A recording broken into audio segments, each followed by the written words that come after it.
Was wondering, when you have maybe throws that don't have the exact precision that you want, do you go back and look at all those throws with John Rick? Has there been a common theme in those? Yeah, you know, one thing we kind of figured out is sometimes when I miss, I'm just a little off balance, and that's like the biggest thing I think you saw, and Coach John really harped on. The really good ball that I had was one across the middle of Jeff. He was like, just look at your balance. Look how your feet are set. Look how your body's positioned to throw. And he was like, when you're like that, you're accurate. He said, when you're all off balance, you're not. It's as simple as that. So Coach John's just kind of telling me it's up to me to fix myself. And if I'm conscious about it and I work on it, then my accuracy's going to go up. And is there a completion percentage target that you and both Coach Ricks had in mind this offseason that you openly talked about as a realistic goal? Yeah, I mean, even since Brad's been here, we kind of have a thing that the goal is 65% or better. And accuracy and completions are two totally different things. So like you can throw an accurate ball, receiver drops, but it's still accuracy, but it's not a completion. So we go 65% accuracy, and then obviously if you get above 65% completion, then we get like little canes on the back of our helmets. So that's kind of 65 and above is our range. You talked about the balance thing. Are you finding that in practice also?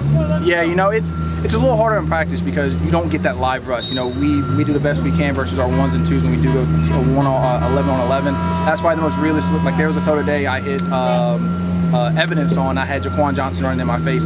So those are when you kind of got to take your fundamentals to the game. But in scout team, sometimes it's just hard because sometimes you don't have that rush in your face. So the couple of times we get in the 11 on 11 periods are really big. Their coach was talking yesterday about how they've had ranked teams up there before, but they haven't had Miami. They haven't had this sort of buzz up there before. And you guys kind of went through it a couple years ago with App State. App State, you guys understand that this could be a really big deal for that? Yeah, I mean, it's the same thing as App State. You know, I'm going in there, and before we even got to the stadium, 3 or 4 hours before the game, the fans were really waiting outside, hundreds of people. So, I mean, for us, it's just going in there and winning. No matter there's 100 fans there, 1 million fans. To us, it's just 120 yards and a football. So, I mean, we just got to go there and do our job, and we can't let their atmosphere affect how we play. You know, I think we did a great job versus App State. You know, we had that first big run by Mark Walton, and it kind of killed the crowd.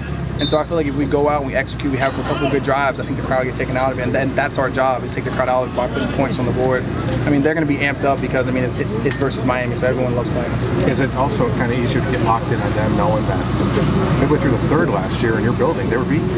Yeah, I mean, they have a great scheme, you know. I mean, Coach Rick talks about these teams like Toledo are always playing for the MAC championship. So they're a team that's used to winning. I'm pretty sure last year, that's when I went back and watched a live copy of the MEAC championship. They only lost 2 games, us and Ohio. So I mean, this team is used to winning double digits. So they're not going to be a team that you should just go in and roll over. So I mean, we can't just bypass these guys. They're going to come out physical, hyped, ready to play. So I'm excited. Where is Jeff Thomas better?